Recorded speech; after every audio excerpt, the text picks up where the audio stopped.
Assalamualaikum warahmatullahi wabarakatuh. Alhamdulillahirabbil alamin wa binasta'in ala umurnya wajib wassalatu wassalamu ala asrofil anbiya'i wal mursalin wa alihi wasallam. Assalatu wassalamu ala sayyidi ya Rasulullah usbiyadi wa latilati hadithi. Ini ada satu, sekarang saya di pengadilan di Pasar tadi. Kan saya gugat ulang BPD-nya, BPD Bali-nya, terus saya tahapannya tergugat pemenang lelang nggak ada.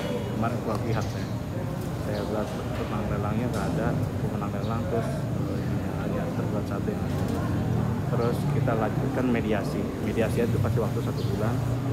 Tadi sudah mediasi karena dulu udah, sekarang ini ya udah apa jadi mentok, baru nanti lanjut sidang. Nanti saya dipanggil, jadi sidang itu tidak tidak serem-serem amat, biasa-biasa aja. Jadi kewajiban kita ya datang, dan saya tidak gebleknya saya melakukan gugatan ini itu dampaknya itu bukan senang atau gimana, saya pasrah aja gitu. Hanya menjalankan kewajiban saya, dan ini niat saya belajar sehingga bisa diceritakan seperti ini ke yang lain. Ada satu kejadian kemarin teman saya itu kalau menyangkut urusan dengan bank itu agak sedikit hati-hati.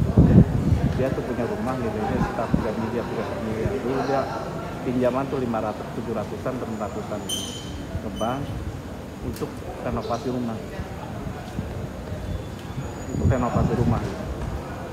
Rumahnya 1 lantai dibuatin 2 lantai, 600 juta tuh habis lah untuk itu, dan sedikitnya untuk modal kerja itu 700 jutaan.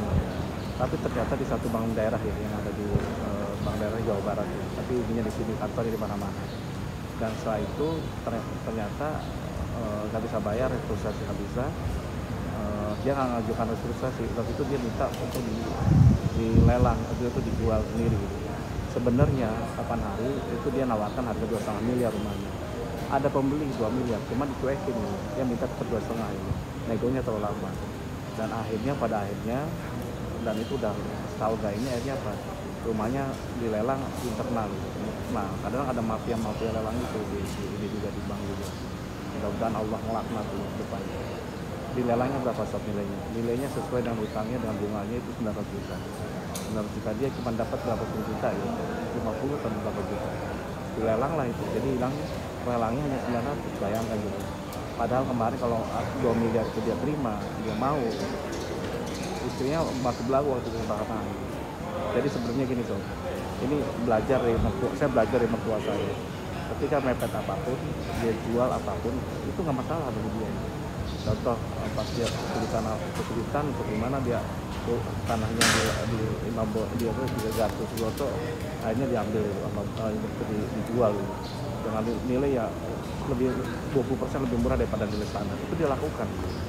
Ternyata apa? Dia buat happy aja. Saya tanya, kenapa sih Pak dijual 20% lebih murah daripada harga standar?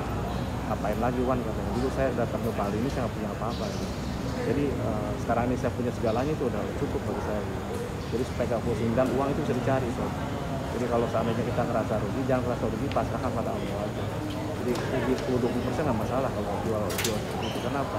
Kita nyari lagi. Kalau menurut Anda sulit, itu ada kan sulit. Memang karena mindset Anda sulit. Tapi kalau kita mudah, itu insya Allah akan mudah, karena mindset kita mudah. Jadi intinya seperti itu. Kalau bisa nanti kalau Anda ngelakukan, termasuk saya juga sama. Jadi kalau nilainya ada yang beli 20% daripada nilai itu lepas ya. Contoh dulu saya menyelesaikan satu masalah ya. Di Budugul itu saya jual mungkin lebih murah 20% dan 25% daripada nilai awal. Saya jual tanah saya. Satu tutup satu bank. Waktu itu masih main bank sih. Jadi tanah saya yang luas itu saya ambil, saya korbankan di Budugul. Nah ini kan keambil gitu. Ini jadi pula sekarang. Cuman salahnya sekarang ini sampai masalah ini karena memang saya kerjasama dengan orang yang pengusaha di Bali ini yang main riba ya. Karena waktu itu saya nggak riba, ternyata saya besok lagi harus hati-hati. Saya cari partner kerja pun nggak boleh riba, termasuk karyawan pun saya nggak mau ada yang riba sama sekali. Jadi itu karena apa? Mengurangi keberkahan kita sob. Jadi mudah-mudahan ini bisa jadi pengalaman bagi Anda waktu kita bekerja. Kalau salah banyak salahnya, kalau kurang banyak kurangnya.